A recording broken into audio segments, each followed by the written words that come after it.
रविदास जी, मुझे क्षमा कर दीजिए। कौन है आप? मैं वही व्यक्ति हूँ जिसने आपके प्रसाद का निरादर किया था, मगर भगवान ने मुझे उसकी सजा दे दी है।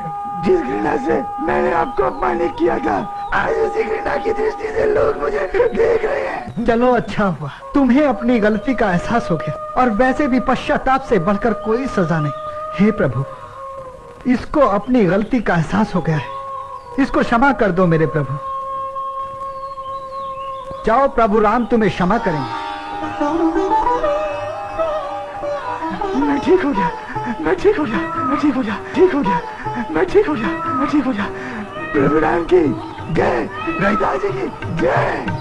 रविदास जी, आप सही मायने में प्रभु जी के सच्चे भक्त हैं। वो लोग अज्ञानी हैं जो आपको पहचान नहीं रहे। मैं तो कुछ भी नहीं, केवल उसका भक्त हूँ। चल बेटा चल। कोई उपाय कीजिए गुरुजी, यूं हाथ पर हाथ रखकर बैठने से कुछ काम नहीं चलने वाला। यदि इस अछूत को रोका नहीं गया तो वो अपनी मायावी शक्ति दिखा दिखा कर लोगों को अपने वश में कर लेंगे, और ये अंधविश्वासी लोग उसे ईश्वर का सच्चा भक्त समझकर उसकी पूजा करने लगेंगे। और यदि ऐसा हुआ तो लोग हमें धक्के मार मार के राज्य से बाहर निकाल देंगे। मेरे होते ऐसा कुछ नहीं होने वाला, क्योंकि मैंने एक ऐसी योजना बनाई है कि वो शूद्र अपने सारे मायावी चमत्कार दिखाना भूल जाएगा। और वो योजना क्या है, जरा हम भी तो सुने। तो सुनो, हम महाराज के पास जाएंगे और उनसे कहेंगे कि वो शूद्र अपने आप को सच्चा भक्त बताता है, तो इसका प्रमाण वो राज्य के भरे दरबार में दे। पर क्या महाराज हमारी बात मानेंगे? उस शूद्र ने तो पहले से ही कंगन देकर महाराज को अपने वश में कर लिया है। महाराज को हमारी बात माननी ही होगी, क्योंकि बात जब राज्य, धर्म और प्रजा के हित की हो तो प्रजा की ही बात माननी पड़ती है। पर हम महाराज से कहेंगे क्या? हम महाराज से कहेंगे कि वो शूद्र रविदास अपने झूठे चमत्कार दिखा दिखा कर लोगों को गुमराह कर रहा है, और ये सारे चमत्कार हम ऊंची जाति के लोगों को नीचा दिखाने के लिए कर रहा है। और यदि उस अछूत ने अपने आप को सच्चा भक्त साबित कर दिया तो? नहीं, ऐसा बिल्कुल नहीं होगा, क्योंकि चमत्कार कभी कभी होते हैं, बार बार नहीं। और फिर मेरी योजना ही ऐसी है। योजना क्या है महाराज, ये तो बताइए। योजना, हम महाराज से कहेंगे कि प्रभु राम की एक अच्छी मूर्ति सिंहासन पर रखवा दी जाए, और हर भक्त उसको अपनी भक्ति की शक्ति से अपनी ओर पुकारे।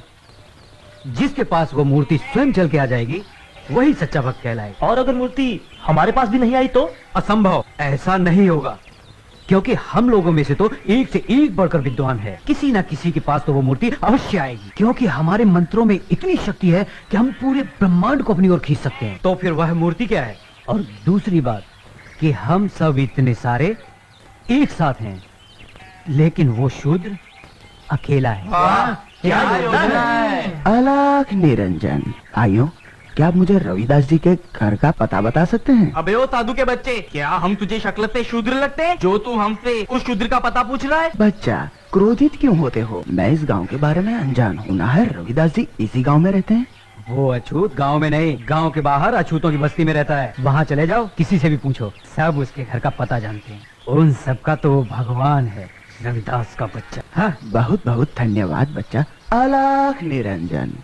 क्या सोच रहे हैं गुरुजी? मैं सोच रहा हूँ कि ये अजनबी साधु आखिर उस शूद्र से क्यों मिलना चाहता है। जरूर कोई खास बात होगी। शंकर दयाल, तुम उस साधु के पीछे पीछे जाओ और छुपकर सारी बातें पता करो कि वो आखिर उस रविदास से क्यों मिलना चाहता है। बाद में हम तुम्हें नदी के किनारे मिलते हैं।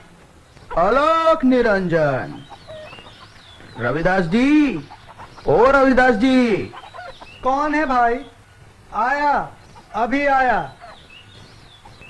प्रणाम महाराज।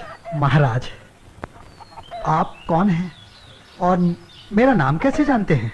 रविदास जी, प्रभु के सच्चे भक्तों को पहचान की कोई आवश्यकता नहीं होती, और आपकी भक्ति की चर्चा तो पूरे राज्य में है। मैं आपकी इतनी चर्चा सुनकर ही आपसे मिलने चला आया। ये तो आपका बड़प्पन है। आइए विराजिए। अलख निरंजन। प्रणाम महाराज।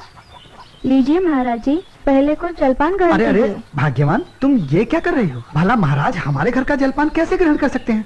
क्यों नहीं कर सकता? महाराज, शायद आपको पता नहीं, हम लोग बहुत छोटी जाति से हैं। ये तुम कैसी बातें कर रहे हो रविदास जी? इतने बड़े ज्ञानी होकर अज्ञानी की तरह बातें कर रहे हो। छोटी जाति में जन्म लेने वाला मनुष्य क्या मनुष्य नहीं होता? महाराज, आप बिल्कुल ठीक कर रहे हैं। लेकिन इस समाज में मनुष्य की पहचान उसके गुणों से नहीं, उसकी जाति से होती है, उसके कर्म से होती। समाज की इस व्यवस्था को बदलना पड़ेगा और एक ना एक दिन वो वक्त आएगा, जरूर आएगा। वाह वाह रविदास जी वाह, जैसा